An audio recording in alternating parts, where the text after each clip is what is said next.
कोई भी प्रधानमंत्री डरे उन लोग को खुली छूटे नहीं देता था कि परमाणु भड़काइए, क्योंकि अगर फूस हो गया, देखिए भड़क के सक्सेस हो गया तो किसी की बाप की औकात नहीं फिर कुछ बोले, भड़का दीजिए उसको, उसके बाद कौन सी बोलता है, ले तो कौन सी नहीं, लेकिन अगर भड़काए और फूस कर गया तब तो पिटा जाएंगे। जापान पर परमाणु बम मार दिया था अमेरिका, जापान चुपचाप देख लिया था। जापान के पास परमाणु बम रहता ना, अरे बाप रे बाप, उनको तो दिखाया रहता जापान वो मारा रहता ना जिसका कोई नहीं। गलवान में चीन घुसा है ना, छोटा अटल बिहारी वाजपेयी रहते तो बता रहे, तो दिखने में बुढ़ा थे अटल बिहारी वाजपेयी, यहाँ पे बड़े बड़े जवान लोग का छक्का छुड़ा देते थे बॉर्डर पे। उन्होंने खुला छूट दिया एपीजे अब्दुल कलाम को, कहा कि आपको हमारे परमिशन की जरूरत ही नहीं है, आपको जो करना है करिए, हमको नहीं, हमको बस परमाणु बम चाहिए, हमारी सरकार रहे चाहे सरकार गिर जाए। और रियलिटी में है, भारत में अटल बिहारी वाजपेयी अगर परमाणु परीक्षण न करते तो भारत पर अमेरिका सैंक्शन नहीं लगाया रहता और अटल बिहारी वाजपेयी की सरकार नहीं गिर जाती। लेकिन अगर वो अपनी सरकार को सोचते तो कोई भी शिक्षक मंच पर खड़ा होकर किसी प्रधानमंत्री का खुलेआम तारीफ नहीं कर सकता, वरना कितने प्रधानमंत्री आए कितने गए किसी के लिए शब्द नहीं निकल रहा है।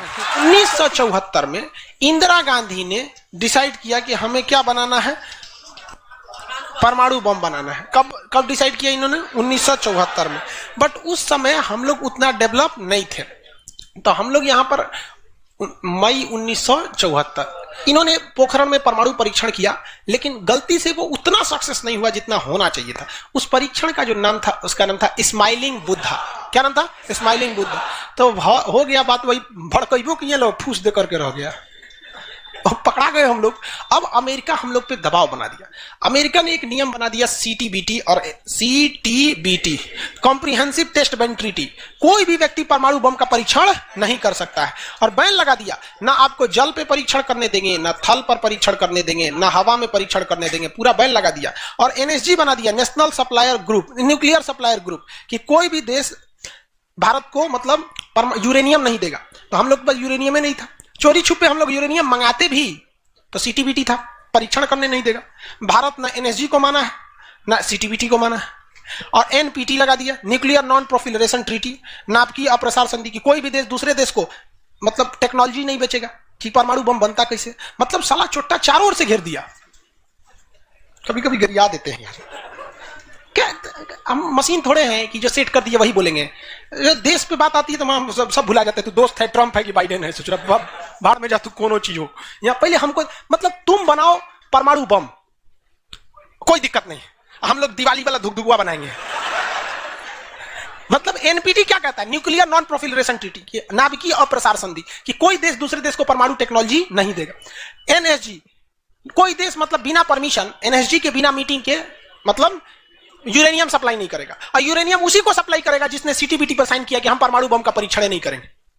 जी भाई साहब, परीक्षा माने बम बना के क्या कर लेंगे, मान के चलिए हमारे पास टेक्नोलॉजी आ गया, ठीक है, और एनएसजी से हम सप्लाई करके यूरेनियम भी ले लिए। एनपीटी कहता है बम में परीक्षण नहीं करने देंगे। तो भाई बना के रखने से थोड़े होता है, एक बार पटके उठके तब ना समझ में आएगा काम कर रहा है कि नहीं। पता चला बना के रख लिया, युद्ध में पटके तो धुआं दे के रह गया। तो एक बार परीक्षण मतलब चारों ओर से हम लोग को घेर दिया था। अब भारत वाले वैज्ञानिक भी तो मतलब है सब उसी हिसाब के ना। भारत वाले ने कहा कि एक काम कीजिए, एक समझ में नहीं आ रहा है, अमेरिका से कहिए तू हमारे यहाँ परमाणु बिजली घर लगाओ। तो इंदिरा गांधी थी ना, अमेरिका को फुसला दी, कहीं देखिए ना गुजरात में हमारा तारापुर जगह है, वहां परमाणु बिजली घर लगाना है, उसमें बिजली बनेगा, लाइट बत्ती जलेगा, आप बिजली घर लगाइए। सुने हैं कि 300 करोड़ का खर्चा आता है, जबकि 200 करोड़ का खर्चा आता था। तो अमेरिका लपलपा गया कि अरे दादा बिना मोलाई तो रेट बढ़ा दी है। अजब हाल है भाई, महिला मोलाई ना करे, ऐसा हो सकता है? महिला को कोनो सामान फ्री में कहेंगे तो कहेगी 2 गो दे दो।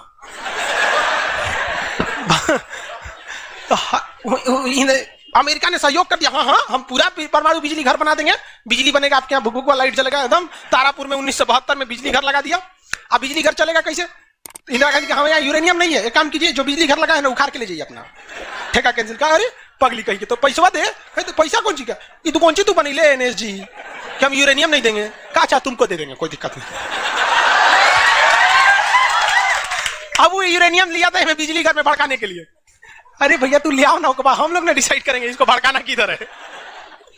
इधर आया 1972 में तारापुर में, उधर तैयारी चल रही थी 1974 में। हम लोग ने उसमें से निकाल के इसमें भड़का दिया। बाद में पता चला गलती हो गया, अमेरिका होशियार निकला, जो यूरेनियम बिजली घर में लगता है वो 20% इनरीच रहता है, अब परमाणु बम में 80% इनरीच चाहिए होता है। हमसे गलती हो गया, ससुरा जातो गया भातो ना मिला, भड़काइयो दिए, बदनामो हो गए लोग, सब सतर्क हो गया, सब हरक गया, सब देहात में बोला जाता है ना, हरक गया सब। ले भाई हम लोग को पता नहीं था, हम लोग कच्चे मसाला पे भड़का दिए थे लोग। अब क्या हो, इस सब 75 को नियम लगा दिया, हम लोग को कोई देता ही नहीं था। तो बस अब भारत में वैज्ञानिक, इंदिरा गांधी ने प्रोग्राम को कैंसिल नहीं किया, कहा कि बनाइए। अब भारत में धीरे धीरे आगे गए, एक से एक वैज्ञानिक मिल गए सब। उसमें एक चिदम्बरम थे, बहुत मशहूर वैज्ञानिक, और उसके बाद मिल गए हमारे एपीजे अब्दुल कलाम, सोने पे सुहागा। इन्होंने परमाणु बम बनाने की पूरी तैयारी कर ली। अब तब तक लेकिन कोई भी प्रधानमंत्री डरे उन लोग को खुली छूटे नहीं देता था कि परमाणु भड़काइए, क्योंकि अगर फूस हो गया, देखिए भड़क के सक्सेस हो गया तो किसी के बाप की औकात नहीं फिर कुछ बोले, भड़का दीजिए उसको, उसके बाद कौन सी बोलता है, ले तो कौन चीज है नहीं, लेकिन अगर भड़काए और फूस कर गया तब तो पिटा जाएंगे। जापान पर परमाणु बम मार दिया था अमेरिका, जापान चुपचाप देख लिया था। जापान के पास परमाणु बम रहता ना, अरे बाप रे बाप, उनको तो दिखाया रहता जापान मारा रहता ना, जिसका कोई मजबूरी हो गई थी। तो भारत के सामने यही रास्ता था कि भैया अगर भड़का दिए और अगर सक्सेस नहीं हुआ तो इस बार माफी मिलने वाला नहीं है, क्योंकि 1974 में एक बार माफ कर दिया था।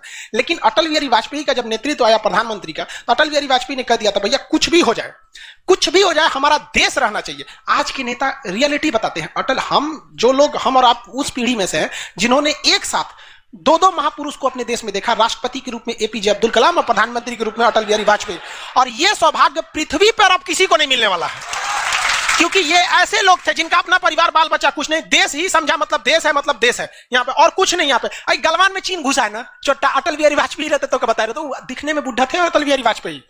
यहाँ पे बड़े बड़े जवान लोग का छक्का छुड़ा देते थे बॉर्डर पे। उन्होंने खुला छूट दिया एपीजे अब्दुल कलाम को, कहा कि आपको हमारे परमिशन की जरूरत ही नहीं है, आपको जो करना है करिए, हमको नहीं, हमको बस परमाणु बम चाहिए, हमारी सरकार रहे चाहे सरकार गिर जाए। और रियलिटी में है, भारत में अटल बिहारी वाजपेयी अगर परमाणु परीक्षण न करते तो भारत पर अमेरिका सैंक्शन नहीं लगाया रहता और अटल बिहारी वाजपेयी की सरकार नहीं गिर जाती। लेकिन अगर वो अपनी सरकार को सोचते तो कोई भी शिक्षक मंच पर खड़ा होकर किसी प्रधानमंत्री का खुलेआम तारीफ नहीं कर सकता, वरना कितने प्रधानमंत्री आए कितने गए किसी के लिए शब्द नहीं निकलता है। तो इतिहास हमेशा याद रखिएगा, आपको न्यौछावर करना पड़ेगा। यहाँ पर ऐसे चमचागिरी करने से किसी का नाम लेता है आदमी, लेकिन विरोधी भी जिनका नाम लेते हैं ऐसे महापुरुष थे अटल बिहारी वाजपेयी, एपीजे अब्दुल कलाम। कोई है जो गिर जाएगा? हाँ, उसे जो अपने बेचारा शर्मा जाएगा, किसको बोले। उन्होंने खुला छूट दिया और कहा कि जो करना है करिए। एपीजे अब्दुल कलाम कहे ठीक है, लेकिन अमेरिका को पता चल गया कि सोचा एपीजे अब्दुल कलाम चल गया हमारा, ये पक्का सफल कर देगा, तो उसने उसके ऊपर ना सैटेलाइट छोड़ दिया। अमेरिका से सैटेलाइट छोड़ा और भारत के ऊपर निगरानी करने के लिए। अब यही गलती कर दिया अमेरिका से। सुना, एपीजे अब्दुल कलाम को फुसलाने के लिए नासा बुलाया, आइए नासा आइए, तो एपीजे अब्दुल कलाम चल गए और कहा कि देखिए कितना बड़ा बड़ा मशीन है नासा में। ऐसा ना इंडिया में है, टूटल फूटल स्टेबलाइजर रख ले रहता है, स्टेबलाइजर का नट उड़ जाता है तो पिलास से दाब के करता है। कहा वहां वैज्ञानिक बने, यहाँ ये हम आपको नासा का हेड बना देंगे। यहाँ पर कहा कि ठीक है, हम नासा का हेड हम क्या करेंगे, हमारा कौन है, ना बाल बच्चा ना कुछ, एक को चीज है मेरे लिए, मेरा दुनिया में कुछ नहीं है, केवल और केवल मेरी भारत माँ है, आप वो भी छीन लेंगे हमसे, ऐसा थोड़े हो सकता है। उन्होंने कहा नहीं, और यही सोच रहा उससे गलती हो गया। वहीं पर उन्होंने देख लिया था कि अमेरिका ने भारत के ऊपर क्या लगा रखा है, सैटेलाइट मॉनिटरिंग के लिए, और वहां पे उसने अमेरिका की सबसे बड़ी गलती हो गई। यहां आने के बाद उन्होंने बता दिया, देख भैया हम जो काम कर रहे हैं ना, सारा अमेरिका क्या कर रहा है, सैटेलाइट से देख रहा है। तो सब वैज्ञानिक का ले भड़काने से पहले तैयारी करना पड़ता है 1.5-2 महीना की। अब क्या किया जाए, तो कहा कि देखो भाई, इस अमेरिका की जो सैटेलाइट जाता है ना, दोबारा घूम के आने में ना लगभग 1-1.5 घंटा का गैप हो जाता है। इसी बीच में जो करना है करो। कहा कि 1.5 घंटा में कौन सी करेंगे। तो अटल बिहारी वाजपेयी ने खुला छूट दिया था किसको, एपीजे अब्दुल कलाम। एपीजे अब्दुल कलाम ने कह दिया ना कि एक काम कीजिए, ऐलान कर दीजिए कि यहां मिलिट्री एक्सरसाइज होने जा रहा है, सेना यहां युद्ध अभ्यास करेगी, कैसे युद्ध लिया जाता है, एकदम ओरिजिनल युद्ध का मैदान। अब युद्ध में कहीं घर बन रहा है तो कोई पूछ रहा है काहे लिए बन रहा है, इसी पे जो बम मार के प्रैक्टिस करेंगे।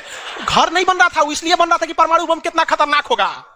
लोगों को लगा कि फौज इस पे मार के देखेगी कितना तबाही मचा रहा है। भाई साहब बकलोल, वो तैयारी अब्दुल कलाम ने करवा रहे थे कि जब फोड़ेंगे तो देखेंगे कि घरवा उधियार है कि नहीं। तो लोगों को लगा हम मिलिट्री एक्सरसाइज कर रही है, सब चीज काम हो गया। लेकिन अमेरिका को कहीं ना कहीं भनक लग गया, क्योंकि हर घर में सतयुग से कलयुग तक साले विभीषण हर जगह मिलते हैं।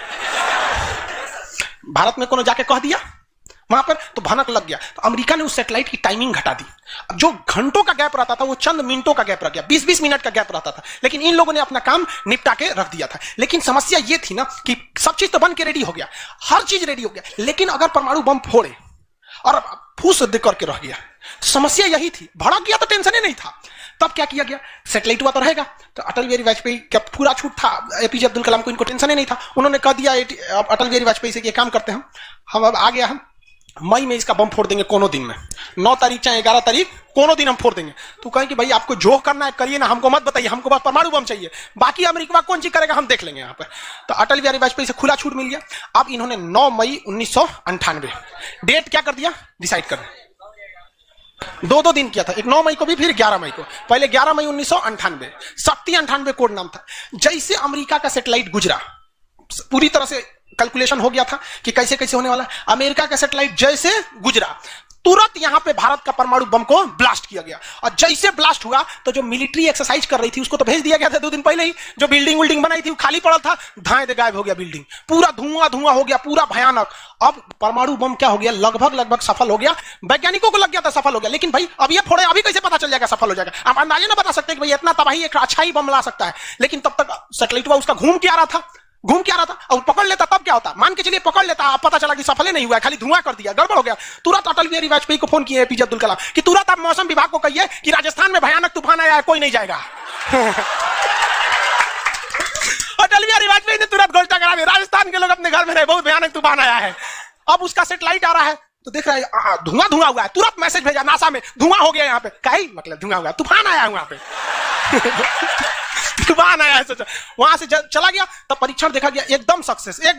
अब टेंशन ही नहीं है, एक और फोड़ दो, 2 को फोड़ दिया गया, पूरी तरह से सक्सेस हो गया। और ससुरा अमेरिका को अभी तक पता है कि वहां तूफान आया है, अरे वहां दूसरा तूफान आया है।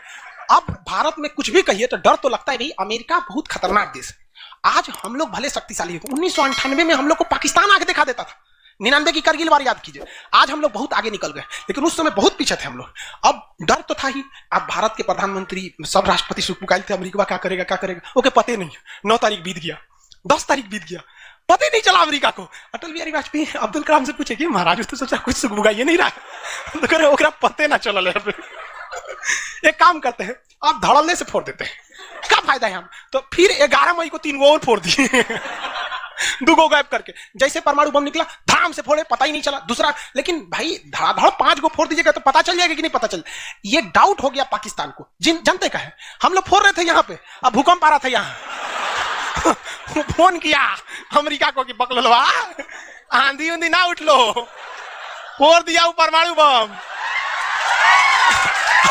अमेरिका सोच रहा माथा फोड़ रहा है अपना, कह रहा है कि अब क्या करें हम। यहाँ पे नासा वालन को गरियाया गिरे चोट्टा कहीं का, तू लोग को सैटेलाइट लगाओ, आई लगाओ वहां पे।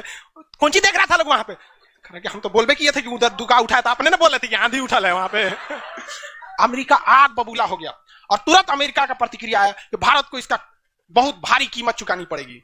तो भाई जिसकी कीमत भारी ना हो उसे चुकाने में मजा क्या है? और अमेरिका ने खुलेआम भारत को ललकार दिया कि अमेरिका कभी भी इस बात को स्वीकार नहीं करेगा कि भारत एक परमाणु संपन्न देश है। भारत को कभी भी अमेरिका इस बात की मान्यता नहीं देगा। अटल बिहारी वाजपेयी ने भी कॉन्फ्रेंस तुरंत मीडिया के सामने आए और कहे कि जो चीज हमारे पास है उसके लिए हमें किसी के प्रमाण की कोई आवश्यकता नहीं है। और जिस देश को यह लगता है कि हमारे पास परमाणु बम नहीं है या जिन देश को हम पर शक है वो आ जाना युद्ध के मैदान में, बताएंगे है कि नहीं। अब पूरी तरह तबाह हो गया यहाँ पे। अब अमेरिका माथा पीटते रह गया। अमेरिका ने आदेश दिया अपनी सेना को कि तैयार रहो। अटल बिहारी वाजपेयी ने आदेश दिया अब्दुल कलाम को कि जो बम बनाए हैं ना 2-4 गो फोटोकॉपी उसका रेडी रखिए। फोटोकॉपी मतलब उसका बना के रेडी रखिए, क्योंकि सेना की लड़ाई में भाई आर्मी टू आर्मी बहुत दिक्कत हो जाएगा। एडवांस है वो बहुत। आज के वक्त में भी हमारा हथियार वहीं से खरीद के आता। भारत ने भी डिसाइड कर लिया कि जो होगा आपकी परमाणु बम से होगा।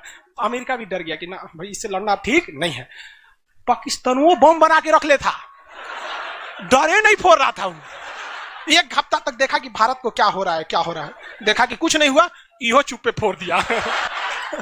अमेरिका एकदम ककुआ गया, एकदम कह रे चट्टा कहीं का तू क्या फोड़ा रे? तो पाकिस्तान में झाड़ दिया अमेरिका को कि हमरे बोलेंगे कमजोर जान के, फोड़ ले आपके आप बाई तो एक नहीं बोलेंगे यहाँ पे, हम कमजोर हैं तो हमरा बोल देंगे। एक काम कीजिए आप भारत को जो सजा दीजिएगा हम भी वही सजा काट लेंगे। सोचो हमरे पे खेल गया। हम ही लोग पे खेल गया पाकिस्तान। अब भाई अमेरिका टेंशन में आ गया। अमेरिका ने भारत पर एम्बार्गो और प्रतिबंध लगा दिया। जैसे अभी सऊदी अरब पर प्रतिबंध लगा दिया, कल के वीडियो में बताए थे, सऊदी अरब का डस्टबिन बना दिया वहां के। तो वहां पर अमेरिका ने भारत पर प्रतिबंध लगा दिया। कोई देश भारत से सामान नहीं खरीदेगा। जो चीज जरूरत की थी सब चीज पर बैन लगा दिया। भारत की अर्थव्यवस्था डूब गई, पाकिस्तान की भी अर्थव्यवस्था डूब गई, लेकिन भारत को बचा लिया भारत के 55 लाख कुशल कारीगर जो विदेशों में काम करते हैं। आप प्रतिबंध लगाइएगा भी तो पूरी दुनिया का कारखाने ठप हो जाएंगे, क्योंकि हर जगह भारत के वहां वर्कर काम करते हैं। और अमेरिका या सीबीएसई वाले जो वर्कर होते हैं वो स्पेशलिस्ट होते हैं। पेंट मारता है तो पेंटे मारेगा। भारत का मिस्त्री मल्टी टैलेंटेड होता है। पेंट मार रहा है उसको काटी ठोक दो तो बिजली वाला काम कर देते, हाँ तार और खींच देते हैं। मल्टी टैलेंटेड होता है और काम भी बहुत ज्यादा करता है। काम हम जब 5 बजे कर देगा तो आदमी अच्छा बोरा नीचे उतार दो, तो ये सब बड़ी काम कर देता है। मेहनती होता है सर, कोई दिक्कत नहीं है उन सब में। खाना नहीं भी है तो कोई दिक्कत नहीं, निकालेगा जो खाई नहीं है चालू। तो पूरी दुनिया से भारत को पैसे आ रहे थे। पूरी दुनिया भारत में क्या, भारत के हजारों वर्कर लाखों काम कर रहे थे, भारत में पैसा आ रहा था, तो हमारी अर्थव्यवस्था पे उतना भयानक प्रभाव नहीं पड़ा। लेकिन पाकिस्तान की अर्थव्यवस्था तबाह हो गई। इसकी यहाँ के कोई वर्कर को ले भी नहीं जाता है। अरे छोटा कम मार करेगा कोई, ठीक है नहीं है यहाँ पर।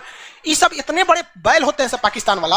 अगर पाकिस्तान के एक मोहल्ला से 5 आदमी विदेश गया है ना, वहां अच्छा से हंसी खेसी ड्यूटी कर रहा है, अगर उसके परिवार में यहाँ झगड़ा होगा ना, तो दोनों वहां झगड़ा कर लेगा सर। तो अब्बा काहे मर लो, हमारी खाला को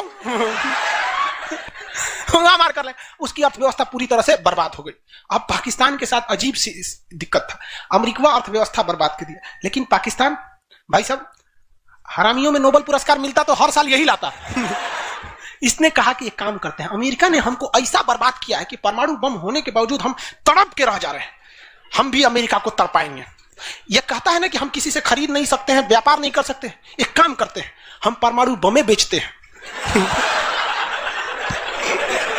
सजरा उत्तरी कोरिया को बेच दिया, किंग जोंग पगला को देखे, उसका टेक्नोलॉजी पाकिस्तान दिया है, सद्दाम हुसैन को, ईरान को, सबको बेचने लगा। कि सारा थ्योरी ले आके देखता था कि देखिए ऐसे ऐसे परमाणु बम बनता है, लीजिए 20 करोड़ दीजिए जाइए।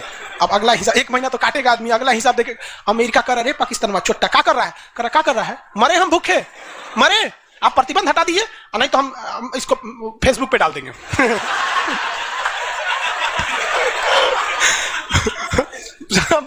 अमेरिका पगला गया, अमेरिका प्रतिबंध हटाया। इस बार फायदा उठा लिया भारत, कहा ओकरा हटाया तो हमरो प्रतिबंध हटाओ। समझ आ गया? तो गलती से भी अगर हम लोग जब भी एक दूसरे का अंतर्राष्ट्रीय मंच पर साथ दिए हैं ना, तो दोनों को फायदा हुआ है। लेकिन ये चुट्टा उसको समझ में नहीं आता है। अभी भी अगर वो शांति से रहेगा ना तो बहुत आगे जाएगा, और अशांति से रहेगा तो एकदम में आगे चल जाएगा। परमाणु परीक्षण समझ आ गया? किसी को कोई दिक्कत कहां होता है? पोखरण में। आज भारत परमाणु संपन्न है या नहीं है? परमाणु की आवश्यकता है नहीं। अब अमेरिका में केस कर दिया भारत पर, कहा कि आपने न्यूक्लियर प्रसार संधि तोड़ा है। भारत ने कहा हम नहीं तोड़े, हमने किसी से संधि मंगाया ही नहीं है, हमारे खुद के वैज्ञानिकों ने खुद बनाया है। और ये बात खूब एपीजे अब्दुल कलाम ने बोला था। कौन सी बोलता है चुराए हम बनी ले, बताएं कैसे बनता है। कहा कि अच्छा ठीक है, ये नहीं है। लेकिन आपने यूरेनियम तो चोरी से मंगाया। कहा चुप, चट्टा कहीं का चोरी से मंगाया, हमारे केरल में यूरेनियम निकलता है, जादू गोड़ा की खान झारखंड से निकलता है, उसी से हम बनाए, हम किसी से भीख नहीं मांगे हैं, हम हिंदुस्तानी हैं लोग, यहाँ पे भीख में तो हमें कुछ भी नहीं चाहिए।